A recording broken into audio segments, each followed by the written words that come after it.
마지막 때 오후에 네 번째 말씀으로 이제 복음에 대해서 나누도록 하겠습니다. 마지막 때 우리가 오해하고 있는 것들이 여러 가지가 있는데 그 중에서 가장 심각한 것이 다름 아닌 이 복음에 대한 오해입니다.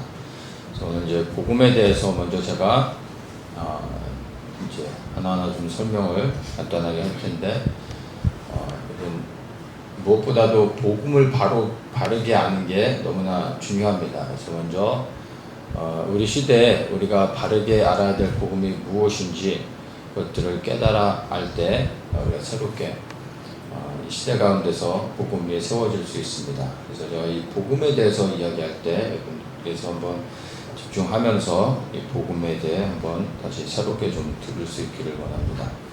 사도행전 4장 12절에 다른 이로서는 구원을 얻을 수 없나니 천하 인간의 구원을 얻을 만한 다른 이름을 우리에게 주신 일이 없음이니라 하였더라. 이 말씀은 우리가 너무나 잘 알고 또한 아멘으로 고백하는 말씀입니다. 오직 예수 그리스도를 통하여서 우리가 구원을 받는다라는 것을 알고 있습니다. 이 복음이 되기 위해서 첫째 우리가 죄인이라는 것을 우리가 받아들여야 합니다. 그리고 우리는 우리의 죄로 인하여 죽을 수밖에 없는 운명에 처해졌습니다. 그래서 우리의 죄로 인하여 그 결과가 사망이라는 것을 알고 있습니다. 죄의 결과가 사망이라는 말을 다르게 얘기하면 죄를 지면 그 죄에 대한 대가로 생명을 요구한다. 죄에 대한 그 대가가 생명을 원한다라는 것입니다.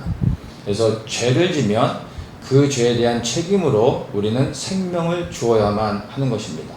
죄는 생명을 요구하는 겁니다. 그래서 우리가 죄인이기에 우리의 생명으로 죗값을 치러야 되는 겁니다.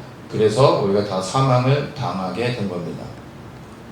근데 누군가가 우리를 위하여, 나를 위하여 대신 그 죄의 값을 치러주기 원한다 할지라도 그 값은 세상에 그 어떤 다른 것이 아니라 오직 생명은 생명으로, 죄의 결과는 생명을 줘야 되는 거기 때문에 반드시 생명을 줘야지만 그 죄의 대가를 치르고 구원을 얻을 수 있는 겁니다. 그런데 이 세상에 어느 누구도 죄를 대신해서 갚아줄 수 있는 사람은 없습니다. 왜냐하면 모든 사람이 다 죄인이기 때문에 죄인은 자기의 죄로 인하여 다른 사람들의 죄를 대신 갚아줄 수가 없는 것입니다. 그래서 예수님께서 우리를 사랑하셔서 우리를 구원하기 위해 이 땅에 오셨습니다. 우리의 죄를 사하기 위해서는 첫째 육신으로 인간의 몸으로 이 땅에 오셔야 됐습니다. 그리고 두 번째 인간의 몸으로 오셔서 죽으셔야 되지만 그러나 그분은 죄가 없으셔야 됩니다. 죄가 있다면 그분은 우리의 죄를 사실 수가 없는 겁니다. 그래서 예수님께서 하나님이신데 하늘의 몸을 버리고 천한 인간의 몸으로 오신 것이고 인간의 몸으로 오실 때 그분은 아담의 혈통으로 즉 남자의 씨를 통하여 이 땅에 오시게 되면은 그분 또한 죄 아래에서 태어나기 때문에 우리의 죄를 사해 줄 수 없습니다. 그래서 그분이 이 땅에 인간의 몸으로 오셨지만 동정녀 마리아를 통하여 성령으로 잉태되어서 아담의 씨가 아닌 하나님의 씨로 이 땅에 태어나셨습니다. 그래서 그분은 육신으로 이 땅에 오셨지만 죄가 없으신 겁니다. 그래서 예수님께서 십자가에서 우리의 죄를 대신 지고 죽으심으로 말미암아 우리 모든 사람들의 죄가 사함을 받게 되어진 것입니다. 그래서 우리는 이 모든 사실을 믿을 때 예수님께서 우리를 위하여 행하신 모든 것들을 믿을 때 구원을 얻습니다. 그래서 이 모든 것을 믿는다고 할 때 두 가지입니다. 첫째는 내가 죄인인 것과 예수님께서 나를 위하여 행하신 일들을 믿을 때 우리가 구원을 받게 되는 것입니다. 그래서 오직 예수님만이 우리를 죄와 사망에서부터 구원하실 수 있는 유일하신 구원자라는 것, 이것이 복음이 말하고 있는 부분이고 우리는 이것에 대해서 아멘으로 고백하는 것입니다. 바로 이것이 우리에게 있어서 복음입니다. 우리는 흔히 복음을 좋은 소식이라고 이해하는데, 좋은 소식이 맞기도 하지만 그보다 조금 더 구체적으로 이해해야 됩니다. 복음이 좋은 소식인데 우리가 그 좋은 소식을 들어서 구원받는 게 아닙니다. 좋은 소식을 믿어서 구원받는 게 아닙니다. 좋은 소식을 행하신 예수님을 믿을 때 우리가 구원받는다는 것입니다. 그래서 우리의 구원은 다른 것이 아닌 오직 예수 그리스도를 통하여 받는다는 것을 분명히 이해해야 됩니다. 그래서 그 복음을 믿는다라고 말할 때 그 복음은 좋은 소식을 믿는다는 것이 아니라 좋은 소식을 행하신 예수님을 믿는 것입니다. 오직 예수 그리스도를 통하여 구원받는다는 것, 그 외에 다른 것으로 구원 얻을 수 없다는 것을 우리는 다시 한번 분명하게 고백을 해야 될 것입니다. 사도행전 2장 36절에 그런즉 이스라엘 온 집이 정령 알지니 너희가 십자가에 못 박은 이 예수를 하나님이 주와 그리스도가 되게 하셨느니라 하니라, 이렇게 얘기합니다. 먼저 이스라엘 온 집에 말씀하신다고 하고 있는데, 이것은 첫째는 이스라엘을 위한 말씀이지만 이스라엘을 위한 말씀은 또한 우리를 위한 말씀입니다. 그래서 이스라엘을 향하여 예수님이 이스라엘에게 있어서 어떠한 분인지를 말해주고 있습니다. 근데 이 말씀은 동일하게 우리에게도 그대로 적용되어지는 겁니다. 근데 이스라엘을 향해서 예수님이 그들에게 어떠한 분인지를 얘기해 주는데 주와 그리스도가 되게 하셨다라고 얘기합니다. 주와 그리스도. 주와 그리스도는 사실은 같은 의미입니다. 그런데 특별히 여기서는 하나로 이야기하지 않고 주와 그리스도 두 가지로 나눠서 이야기하고 있습니다. 그러면 우리가 좀 그것을 구분해서 이해하면은 더 좋을 것 같습니다. 먼저 주라고 말하는 것은 로드라고 하는 거죠. 그래서 하나님의 이름을 직접 부를 수 없어서 호칭으로 대신 부르는 것이 우리가 주라고 말하는 겁니다. 이것을 가장 정확하게 표현을 한다면은 주라고 우리가 고백할 때 그 주는 바로 마스터라고 이야기하면 됩니다. 그래서 하나님이 우리의 주인 되십니다. 예수님이 우리의 주가 되셨습니다 라고 말할 때 그 주는 예수님이 우리의 주인이십니다. 예수님이 우리의 통치자이십니다. 이런 고백입니다. 예수님이 우리의 주가 되셨다라고 말씀하시고 또한 그리스도가 되셨다라고도 말하고 있습니다. 그리스도는 메시아를 의미하죠. 메시아는 기름 부음 받은 사람을 메시아라고 합니다. 그 기름 부음 받았다고 얘기할 때 그 기름 부음은 다른 것이 아니라 왕의 기름 부음을 받은 사람을 우리는 메시아, 기름 부음 받은 자라고 얘기합니다. 그리고 또한 이 메시아의 의미 중에 가장 중요한 의미는 구원자입니다. 특별히 이스라엘에게 있어 메시아는 다른 의미가 아니라 바로 구원자라는 의미를 가지고 있습니다. 그래서 이스라엘의 유대인들이 기다리고 있는 메시아, 우리는 이미 만난 메시아인데 그들은 아직 만나지 못한, 곧 만나길 원하는, 오셔서 자기들을 구원해 주길 원하는 메시아를 기다리고 있습니다. 그래서 이 유대인들에게 있어서 메시아는 하나님께서 보내셔서 하나님의 택한 백성들을 구원하실 왕, 구원자로 이렇게 이해를 하고 있습니다. 그래서 주와 그리스도가 되게 하셨다라고 얘기할 때 같은 의미이지만 우리는 주가 어떤 의미인지 그리고 그리스도가 어떤 의미인지를 보았습니다. 그러면 여기에서 차이점이 보여지죠. 주라고 말할 때 그 주는 이미 이 땅에 오셔서 초림의 메시아로 이 땅에 오셔서 우리의 죄와 이 사망 권세를 깨뜨리셔서 우리를 구원해 주신, 그리하여 우리의 주인이 되신 예수 그리스도, 초림의 메시아를 의미하는 것입니다. 또한 이제 그리스도라고 말할 때 이 그리스도는 다시 오셔서 온 열방을 회복하셔서 구원을 완성하실 그러한 하나님을 그리스도라고 말할 수 있는 것입니다. 그래서 초림의 메시아는 다시 정리하면 죄와 사망의 권세에서 우리를 구원하신 메시아 하나님. 재림의 메시아는 세상을 심판하시고 이 땅에 오셔서 다시 심판하시고 통치하실 하나님. 이렇게 정의를 내릴 수가 있습니다. 그러면 그리스도는 이미 우리에게 있어서 주가 되셨습니다. 그리고 그분은 우리에게 메시아로서 그리스도로서 다시 오실 겁니다. 그러면 우리는 이미 예수님이 우리의 주가 되셨음을 고백합니다. 그래서 그분이 우리의 주인이십니다. 그리고 우리는 그분의 말씀에 순종하며 살아갑니다. 그리스도께 순종하며 살아가는 자들이 어디를 바라봅니까? 다시 오실 예수 그리스도가 계신 하늘을 바라보며 이 땅에 오실 그리스도를 소망하며 그분을 위하여 섬기는 것이 예수를 주로 삼은 사람들의 마땅한 삶이 되어지는 겁니다. 그래서 예수를 주로 삼은 사람들은 다시 오실 재림의 메시아를 간절히 소망하며 기다리는 사람들입니다. 메시아는 이 땅에 오셨지만 다시 승천하셨고 그리고 또 다시 오실 것이라고 우리에게 약속해 주셨습니다. 그러면 우리는 그 약속을 믿으며 다시 오실 재림의 메시아를 기다리고 있어야 하는 것입니다. 그래서 우리는 예수님이 나의 주가 되셨고 또한 그리스도가 되셨음을 그리고 다시 오셔서 나에게 이 왕이 되어주실 그 주님을 기다리고 있다면 재림의 메시아를 소망하면서 살아야 되고 그 또한 이 재림의 메시아를 모든 사람들이 정말 사모하고 간절히 기다리게 하기 위해서는 다름 아닌 우리가 하나님 나라의 복음을 배우고 그 하나님 나라의 복음을 전하는 사람들이 되어야 하는 것입니다. 왜냐하면 이 하나님 나라의 복음 안에 다시 오실 메시아와 그리고 이 땅에 임할 하나님의 나라가 있습니다. 그래서 우리는 그냥 복음이 아닌 바로 하나님 나라의 복음을 먼저 배워야 되고 그 배운 복음을 우리가 전할 수 있어야 됩니다.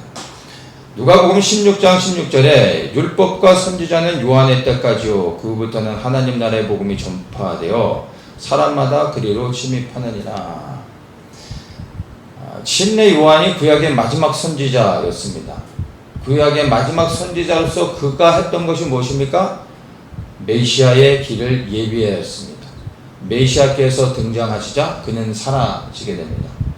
그래서 여기서 말하는 그 후부터는 하나님 나라의 복음이 전파된다라고 할 때 그 후는 바로 예수님께서 이 땅에서 사역을 시작하실 때 메시아로서 그분의 일들을 시작하실 때 이제 하나님 나라의 복음이 전파되어지며 하나님 나라가 이 땅에 임하는 그 일들이 실질적으로 시작되어졌다는 것입니다. 그리하여 예수님께서 사역을 시작하시면서 처음에 전하셨던 것이 하나님 나라의 복음이었습니다. 하나님 나라의 복음을 아는 분은 오직 예수님밖에 없었습니다. 그리고 그분이 하나님 나라의 복음을 전파하기 시작하였고 이제 예수님이 전파하시는 하나님 나라의 복음을 통해 예수 그리스도를 통하여 하나님 나라에 들어갈 수 있게 되어졌고 예수 그리스도를 통하여 이제 이 하나님 나라에 대한 소망을 세상의 사람들이 가질 수 있게 되어졌습니다. 그래서 이제 예수님이 전한 그 하나님 나라의 복음을 통해서 이제 예수 그리스도를 믿고 사람들이 하나님 나라에 직접 들어갈 수 있게 되어졌다라고 말해주고 있는 겁니다. 그래서 하나님 나라의 복음이 전파되어 사람마다 그리로 침입하느니라. 구약에는 있을 수 없는 일들이 예수님이 사역을 시작하시면서 하나님 나라의 복음을 전파하시면서 이제 우리가 그리스도를 통하여 하나님 나라에 실질적으로 직접 들어갈 수 있는 은혜를 입게 되어진 것입니다. 마가복음 1장 15절에 가라사대 때가 찼고 하나님 나라가 가까웠으니 회개하고 복음을 믿으라 하시더라.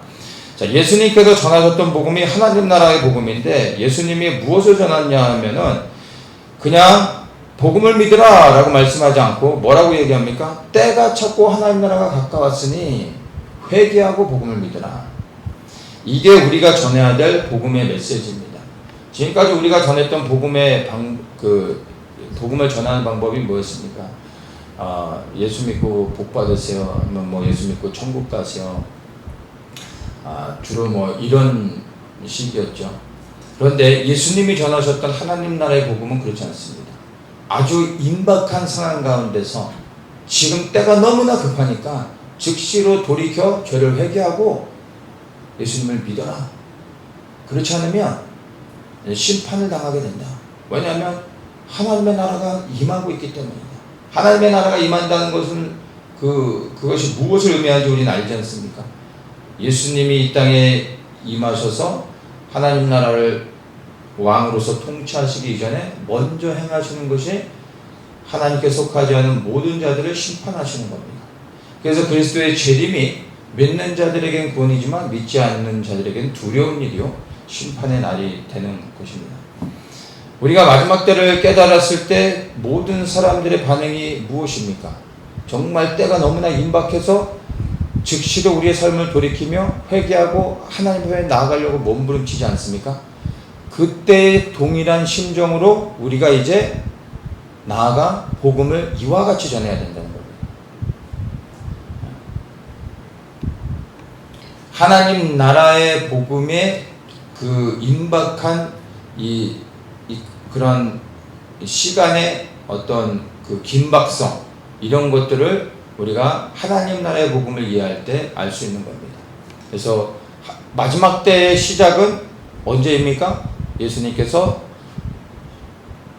회개하라 하나님 나라가 가까이 왔느니라 이 말씀을 선포하시는 순간부터 하나님의 나라가 이 땅에 임하는 일들이 시작되어진 겁니다. 그래서 2000년 전에 마지막 때는 시작되어졌습니다. 그 2000년이 지난 지금은 아직도 이루어지지 않은 것이 아니라 그날이 2000년 전보다 더욱더 가까이 오고 있다는 것으로 우리는 받아들여야 하는 것입니다. 누가복음 4장 43절엔 예수께서 이르시되 내가 다른 동네에서도 하나님 나라의 복음을 전하여야 하리니 나는 이 일로 보내심을 보노라 하시고, 예수님께서 모든 곳을 다니면서 전하셨던 유일한 메시지가 사실은 하나님 나라 복음이었다는 것을 말해주고 있습니다. 이 일을 위하여 이 땅에 오셨다라고 얘기하고 있습니다. 다니면서 사람들을 상담해주고 치유하고 힐링해주는 그래서 어떤 세미나를 열어주셨던 게 아니라 그분이 전하셨던 복음은 아주 심플했습니다. 회개하라 하나님 나라가 가까이 왔느니라 이거였습니다. 예수님이 전하셨던 복음이 이거였고, 그리고 이 복음을 깨달은 제자들이 예수님이 승천하신 이후로부터 나아가 이 복음을 증거할 때 교회들이 세워지며 교회들이 그리스도를 머리로 삼고 동일하게 이 복음을 전파하는 것에 모든 것을 걸고 전심으로 나아갈 때 복음이 놀랍게 교회를 통하여 확장되어졌던 것을 알고 있습니다.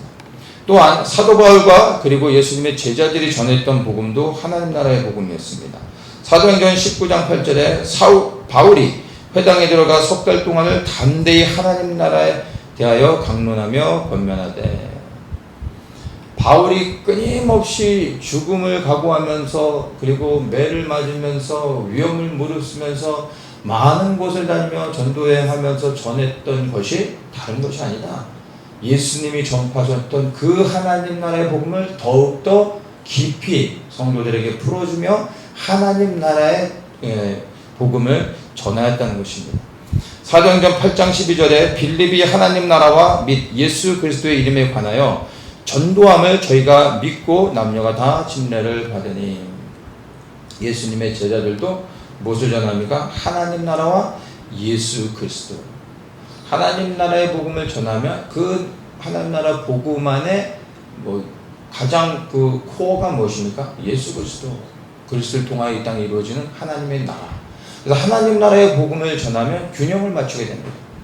예수님이 있고 예수님이 오셔서 통치한 영광스러운 이 땅에 이루어지는 하나님의 나라, 그리고 그 하나님의 나라가 임박한 시점에 임하고 있다라는 긴박성을 우리가 깨닫게 되고 돌이켜 회개하게 되어지고, 그리고 그 나라가 이 땅에 실질적으로 임하고 있다는 것을 깨닫는 순간 땅이 아닌 하늘을 바라보며 우리가 살아가게 되는 것입니다. 제가 이제 이 복음에 대해서, 특별히 하나님 나라의 복음에 대해서 간단하게 이제 설명을 했는데, 여러분 최근 들어서 마지막 때를 깨달았기 때문에 우리가 정신을 차려야 되는 것이 아니라 이미 예수님께서 복음을 전파하실 때부터 우리는 긴박한 어떤 상황들을 인식하면서 회개하고 돌이켜 예수님 앞에 나아가야 되는 겁니다. 그래서 지금 더욱더 마지막 때가 가까울수록 우리는 붙잡고 그리고 우리가 바라봐야 되는 것은 다른 것이 아니라 바로 예수 그리스도와 그리고 하나님 나라인 것입니다. 그리고 그 예수 그리스도와 이 땅에 일마 하나님의 나라는 소망을 가지고 그 일을 위하여 우리의 삶을 들여 헌신하고 그리고 이것을 계속해서 끊임없이 전파하는 것이 다른 것이 아닌 바로 하나님 나라의 복음이 되는 것입니다. 그렇다면 이제 여러분들이 하나님 나라의 복음이 무엇인지 그리고 예수님이 전했던 복음과 제자들이 전했던 복음, 사도 바울이 전했던 복음이 그냥 예수 믿고 구원받으세요가 아니라 이 하나님 나라의 복음이었다는 것을 이해했다면 이제 우리의 삶을 한번 우리가 돌아보면 좋겠습니다. 나는 하나님 나라의 복음을 전파하는 사람인가? 그것들 한번 돌아보면 좋겠습니다. 만약 지금까지 하나님 나라의 복음을 잘 몰랐다면 이제 우리가 하나님 나라의 복음을 더욱 배워야 됩니다. 왜냐하면 하나님의 나라가 실제로 임하고 있기 때문에 더욱더 하나님 나라를 알아야 됩니다. 그리고 그 배운 하나님의 나라를 이제 우리의 입을 열어 그 하나님 나라를 전파해야 되는 겁니다. 누군가 그 하나님 나라의 복음을 들을 때 돌이켜 회개하고 구원하는 역사가 있을 것입니다. 우리는 그가 누구인지 모르지만 주님은 아시고 우리의 전파하는 입술을 통하여서 주님께서 그 구원의 일들을 행하실 겁니다. 그래서 우리는 믿음으로 입을 벌려 전파하는 일들을 행해야 되는 것입니다. 네, 우리에게 중요한 것이 바로 우리 입술을 열어 전파해야 될 하나님 나라의 복음을 먼저 배우고 깨닫고 그 복음 안에서 살아가면서 우리가 선포할 때 구원의 역사를 주님께서 이루실 줄 믿습니다. 여러분들에게 있어서 진짜 복음이 무엇입니까? 우리가 하나님 나라 복음을 간단히 살펴봤는데 여러분에게 있어서 여러분이 붙잡고 있는 진짜 복음은 무엇입니까? 물론 뭐 이렇게 물어보면 다들 뭐 예수님이라고 말할 것이고 하나님 나라의 복음이라고 얘기하겠죠. 그러나 정답을 아는 것과 그리고 우리의 실제의 삶은 동일하지는 않습니다. 무슨 말인지 이해되십니까? 우리의 삶을 한번 보면은 우리가 진짜 그 복음 위에서 살아가고 있는지 그리고 우리가 무엇을 진짜 복음으로 믿고 붙잡고 있는지 알 수 있습니다. 여러분이 어떤 것에 관심을 가지고 있는지를 보면은 여러분이 무엇을 복음으로 여기며 살아가고 있는지를 정확하게 알 수 있습니다. 우리가 말로는 예수님이 복음이라고 우리가 말하고 있지만 그러나 우리의 삶으로 그것을 증명하지 않는 것, 그것을 우리가 직접 보지 않는 이상은 우리가 예수님을 복음으로 붙잡고 살아가고 있습니다 라고 말할 수 없다는 것입니다. 마지막 때 이렇게 그 언급되는 중요한 단어들 뭐 휴거나 피난처나 환난이나 그리고 또 뭐 666 짐승의 표 그리고 뭐 세계정부 뉴월드라든지 그리고 뭐 WCC나 또 최근에 이슈가 됐었던 백신이라든지 이런 것들 지난 한 10년의 시간 동안 쫙 이렇게 지나온 것들이었습니다. 지금 제가 열거한 것들을 가지고 복음이라고 말할 사람은 아무도 없을 겁니다. 제가 열거한 것들 가운데 복음은 없습니다. 당연히 다 동의할 겁니다. 그러나 실제의 삶 속에서는 이 제가 언급했던 여러 가지 그 단어들을 복음으로 여기며 살아왔던 사람들이 생각보다 많이 있습니다.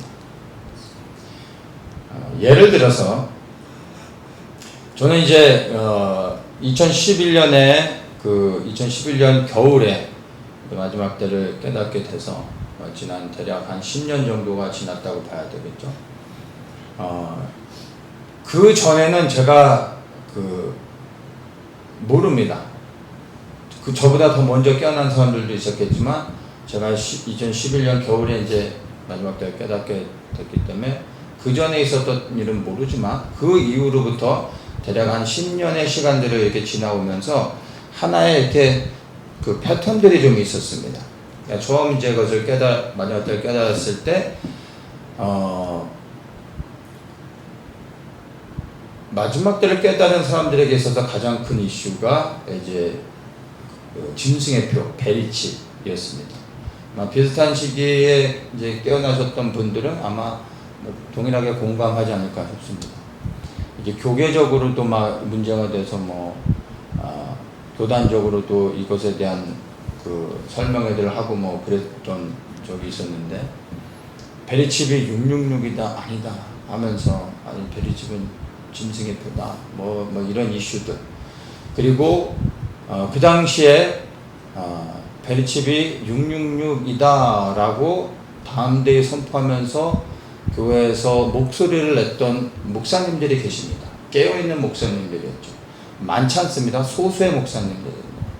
저는 당시에 미국에 있었으니까 한국 상황은 모르겠습니다만 그 당시에 미국에서 꽤 LA에서 굉장히 좀 이렇게 역사도 있고 전통 있는 오래된 교회 그리고 굉장히 큰 교회였는데 그 교회 목사님이 베리칩은 666이다 라고 하면서 굉장히 강하게 마지막 때를 전하시는 목사님이 있었습니다. 그래서 많은 공격도 받았고 또 마지막 때 끼어 있으려고 했던 사람들 그리고 정말 깨어가려고 하는 많은 사람들이 또 격려도 보내며 또 그 교회로 많이 가기도 하고 그리고 그분이 이제 베리칩에 대한 세미나 같은 거 하면은 엄청나게 많은 사람들이 몰리고 했었습니다. 네, 결론을 얘기하면 나중에 교회의 한 10분의 9는 다 떠났습니다. 교회가 문을 닫지는 않았지만 거의 대다수의 성도가 결론은 한 7, 8년 이제 지났을 때 10분의 9는 떠났습니다. 이유가 뭘까요?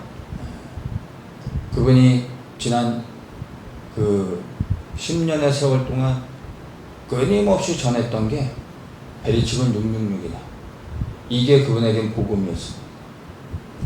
1년도 아니고 2년도 아니고 장장 10년 가까운 세월을 이게 그분의 주된 메시지였습니다. 처음에 이걸 전했을 때 많은 사람들이 너무나 깨어있는 사람들이 기뻐하면서 그분에게 갔지만 여러분 베리칩이 666이다라는 것을 1년 들어보시고 2년 들어보시고 3년째 들어보고 5년 넘어가서 7년, 8년을 들어보십시오. 은혜가 되겠습니까?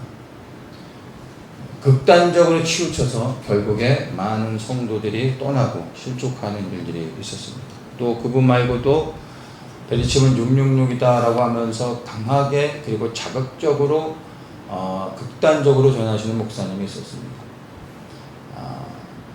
많은 사람들이 또 그 목사님에게 몰렸고 베리칩은 666이다 라는 이제 그것과 연결해서 교회 안에 잘못되어진 어떤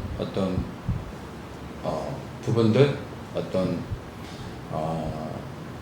모순들 그리고 좀 교회 안에 연약한 모습들을 굉장히 공격하면서 베리칩은 666이다라는 것을 전제로 해서 굉장히 기존 교회들을 공격하는 비난하는 메시지들을 주로 전했습니다. 목사님이 계셨는데 엄청나게 많은 사람들이 또 그 교회로 옮겨갔습니다. 왜냐하면 정말 시원스럽게 이 마지막 때 사람들이 듣기 원했던 666에 대한 것들을 잘 풀어서 설명해 주면서 다른 사람들이 전하지 눈치 보는 것들을 그냥 신경 안 쓰고 전해서 많은 사람들이 또 몰렸습니다. 4년, 5년 지나고 나서 그 교회는 없어졌습니다.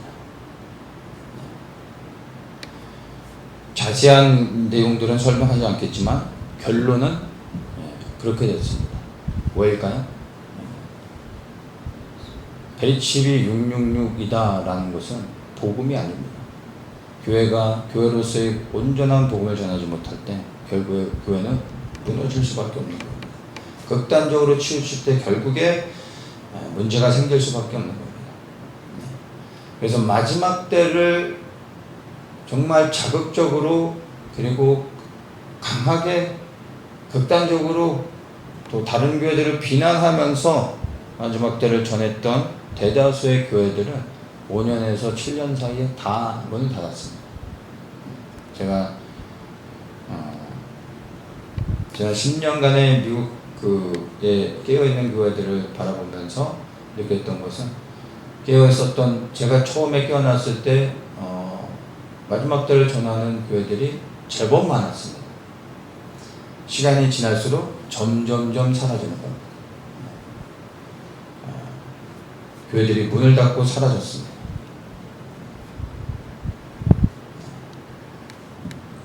이 짐승의 표가 이슈가 되다가 이제 시간이 좀 지나면서 이제 좀 시들해졌죠.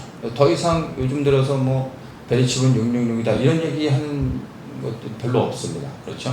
그런 거 얘기해도 사람들이 이제는 관심도 없습니다. 그러든지 말든지. 그렇죠?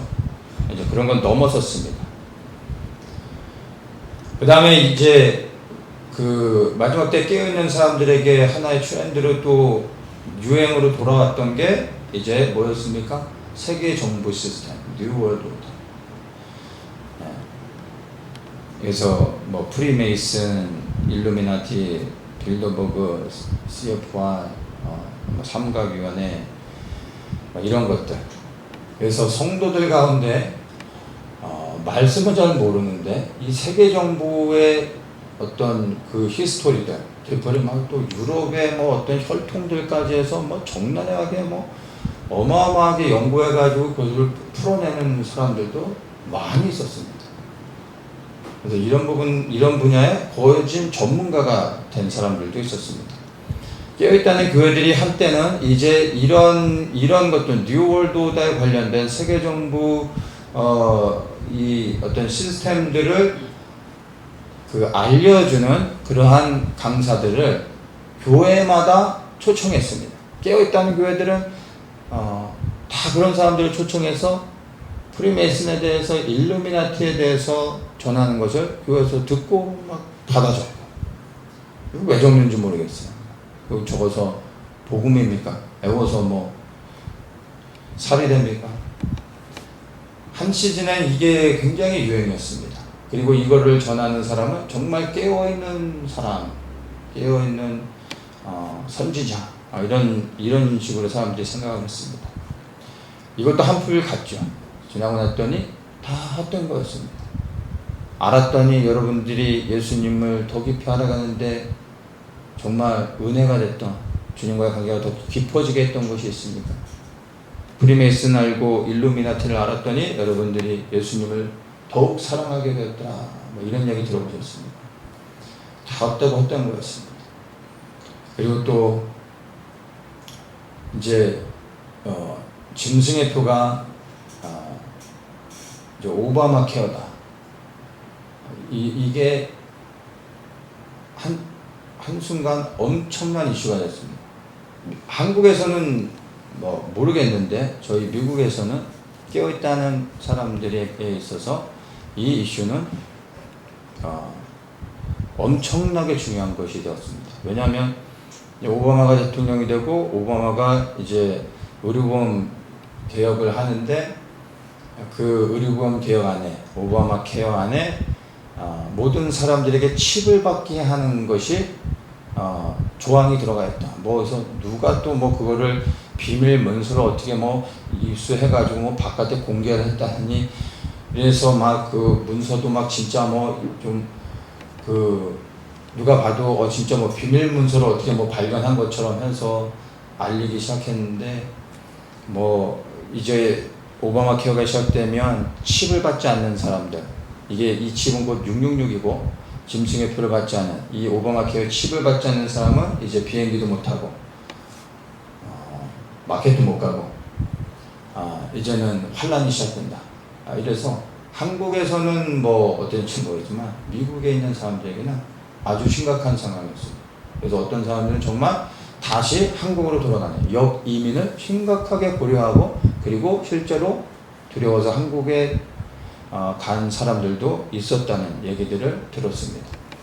도대체 왜 그런지 이해는 안 갔지만 뭐 제가 그래서 해결해 주거나 정리시켜 줄 수 있는 그런 뭐 능력도 안 됐기 때문에 지켜만 봤었는데 그래서 곧 있으면 비행기도 못하니까 뭐 선교도 한 번이라도 더 갔다 와야 된다, 이스라엘 한 번이라도 더 가야 된다 막 이랬는데 여러분 오바마 케어는 시작되어진 지 이미 오래됐지만 여전히 비행기를 타고 다니며 마음껏 돌아다닐 수 있고 오바마 케어와 짐승의 표는 전혀 상관이 없습니다. 한순간에 사람들은 이것을 전하는 사람을 선지자로 여겼고 이것을 아는 사람은 깨어있는 사람 이렇게 생각을 했었습니다. 그런데 지나가고 봤더니 뭐였습니까? 뻥이었더라 이거였습니다. 다 헛된 것이었습니다. 그 다음에 뭐 종교통합이나 로마 가톨릭과의 연합, 그래서 이제 WCC가 교회 배도와 관련해서 가장 핫한 이슈가 그래도 최근에 있었죠. 그래서 한국교회 안에서도 제가 이렇게 한 거 보니까 WCC에 대해서 아주 민감하게 반응하는 사람들, 그래서 정말 하나님의 때가 가까이 왔다, 교회 배도가 시작되어진다, 그래서 WCC는 무조건 나와야 된다 하고 엄청나게 민감하게 예민한 사람들이 많이 있었습니다.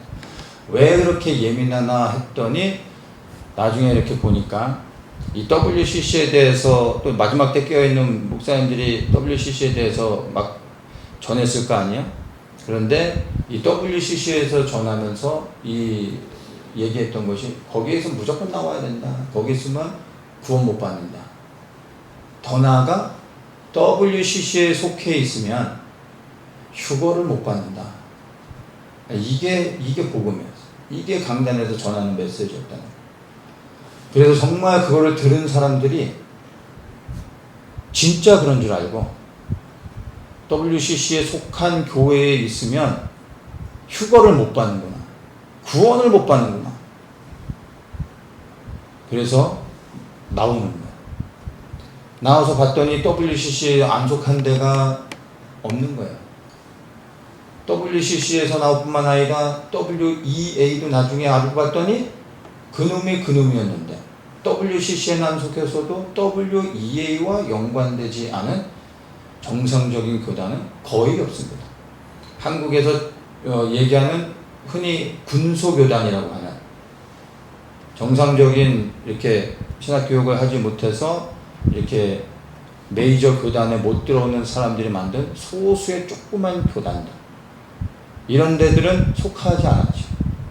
근데 이런 데 아니면은 정상적인 한국의 교단에서는 다 연관되는 겁니다. 그러면 다 지금 거의 대부분이 구원 못 받는 겁니다. WCC의 심각성을 알리는 것은 좋지만 너무나 지나치게 벗어나가지고 수많은 사람들은 이제 속게 만들고 두렵게 하는 일들이 있었습니다. 하나의 진실을 말해줬더니 그분이 또 다른 것들을 이야기할 때 무조건 믿고 따라가는 겁니다. 이해되십니까? 이분이 WCC에 대해서 명확하게 얘기하고 정말 하나님의 바른 복음을 전하는 분이니까 이분이 말하는 건 또 맞을 거야 라고 하고 이분이 얘기한 또 다른 모든 것들을 검증하지 않고 무조건 따라가는 겁니다. 그래서 무슨 일이 일어났습니까? 최근에 들어서 가장 큰 이슈가 됐던 게 백신이었습니다. 백신을 받으면 안 된다 라고 단호하게 말하는 목사님들을 정말 깨어있는 목사님, 훌륭한 목사님들이라고 얘기를 했습니다. 저는 깨어있는 목사가 아니었습니다. 왜냐하면 백신을 몰랐기 때문에, 백신을 잘 모르니까 저는 깨어있는 목사로 취급을 안 하죠. 백신을 연구해 본 적이 없습니다. 그냥 백신이 나왔을 때 코로나가 터지고 얼마 지나지 않아 백신이 나온 걸 보고 이거는 아니다라는 걸 그냥 알았을 뿐이지 뭐 연구해 본 적은 없습니다. 연구할 필요가 없는 거죠. 안 맞으면 되는 거다 했으니까 연구할 필요가 없었습니다. 시간이 지나니까 어떻게 해요? 다 다 드러나지 않습니까? 근데 그 당시 지난 한 3년의 시간 동안에 가장 핫했던 그 이슈가 백신이었죠. 그래서 백신을 정말 전하면서 이거 맞으면 안 된다 이렇게 얘기하는 목사님들을 정말 깨어있는 목사님들로 여겼습니다. 근데 이분들이 너무나 지나쳤던 목사님들이 뭐라고 얘기합니까? 백신이 곧 짐승의 표다 라고 해서 백신을 맞으면 정말 끝인 것처럼 휴거도 못 받고 구원도 못 받고, 그리고 나중에는 백신을 맞은 사람들을 컨트롤 해가지고 뭐 예수를 믿지 못하게 한다느니 뭐 회개를 못하게 만든다느니 별 시나리오를 다 만들고 소설을 쓰고 너무 지나치게 벗어나 버렸습니다. 그러면 시간이 지나서 이제는 우리가 그 백신의 사건들도 과거가 됐습니다. 돌아서 보니까 어떻습니까? 생각할 수 있지 않습니까? 그리고 그런 것들을 자극적으로 전했던 분들이 그거 외에 다른 것들을 전하는 것을 보면 어떤 메시지들입니까? 끊임없이 다른 예수님과 상관없는 이러한 이슈들을 계속해서 언급하고 있다는 것입니다. 그 안에 진짜 복음은 없었음을 여러분들이 한번 그분들이 전하고 있는 복음의 메시지의 핵심을 들어보십시오. 진짜 복음은 없을 겁니다. 앞에서 언급한 모든 것들이 여러분 시간을 지나고 봤더니 뭡니까? 꾸준히 가는 것들이 아니라 잠시 이슈가 됐지만 금세 사람들의 관심을 잃어버리고, 이제는 누가 백신을 뭐 새롭게 얘기하고 한다고 해서 사람들이 주목합니까? 아니다. 이제는 관심도 갖지 않습니다. 그런 것들이 진리가 아니다라는 것을 보게 되는 것이죠. 앞으로 또다시 이제 지난 백신과 같은 또 다른 이슈가 생겨날 겁니다. 앞으로 끊임없이 생겨나고 더 큰 충격적인 일들도 있을 겁니다. 그러면 또다시 여러분 끊임없이 그런 이슈 때마다 흔들리고 이슈를 쫓아다니고 여러분들 좌우로 헤매고 있을 겁니까? 이런 일들이 반복돼야 되겠습니까? 분명히 말씀드리지만 여러분 이런 일들을 우리가 멈출 수는 없습니다. 그러나 우리 스스로가 이런 것들로부터 우리를 절제하면서 우리의 중심을 지킬 수는 있습니다. 이러한 것들을 부분적으로 알아야 되는 것은 필요하겠지만 그러나 이것이 결코 복음은 아닙니다. 우리를 구원할 수 있는 것이 아니라는 것을 분명히 알아야 됩니다. 사람들이 왜 정보에 집착합니까? 이런 걸 모르면 내가 뒤처질 것 같은 거예요. 이걸 모르면 구원받지 못할 것 같은 거예요. 그래서 복음이 아닌 다른 것에 집중을 하게 되는 것입니다. 근데 정말 우리가 예수님을 믿고 순종하면서 살아간다면 주님께서 이미 우리 안에 주인 되신 예수님께서 우리를 선하게 생명의 길로 인도해 주십니다. 그것을 위하여 주님께서 성령님을 우리 가운데 보내주셨고 우리 안에 내주하시며 우리를 인도해 주시는 것입니다. 예수님을 정말 진실되게 믿고 예수님께 순종하며 살아왔는데 정보를 몰라가지고 짐승의 표가 뭔지를 몰라서 나도 모르게 받아서 예수님을 정말 신실하게 믿었는데 너는 표를 받았으니까 지옥이다. 이게 소설이라는 겁니다. 네. 정말 우리가 예수님을 온전히 믿고 살아간다면 마지막 때를 모르고 살아가도 세상의 정보와 이슈들을 하나도 모른다고 해도 여러분 우리가 짐승의 표를 받아 내 의사가 아닌 정보를 몰라서 지옥에 가는 일은 절대 없습니다. 우리를 그런 방식으로 해서 지옥에 보내시는 분이 예수님이시겠습니까? 아니라는 겁니다. 그래서 이 모든 일들은 결국 우리의 믿음과 연결되어지는 것이고 그리하여 우리 스스로가 이것 예수님을 부인해야지 받게 되는 겁니다. 그래서 우리가 예수님을 믿는 믿음 안에서 바로 세워져 있으면 여러분 세상의 정보를 몰라서 지옥에 가는 일은 절대 없다는 것을 우리가 알아야 됩니다. 그럼 더 우리에게 필요한 건 무엇이겠습니까? 바로 예수 그리스도를 더 붙잡는 것입니다. 정말 예수님을 믿는 사람들, 그래서 예수님과 친밀하며 매일의 삶 속에서 예수님과 함께 교제하는 사람들은 이미 그리스도가 안에 계시기 때문에 두려워하지 않습니다. 정보를 찾아다닐 필요도 없습니다. 내 안에 빛이신 예수님이 있는데 왜 다른 것을 찾겠습니까?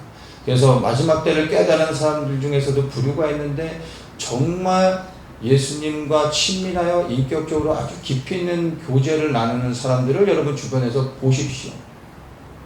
무엇에 집중을 하며 살아가고 있는지. 마지막 때를 알지만 그러한 정보들 가운데, 이슈들 가운데서 흔들리지 않는다는 것입니다.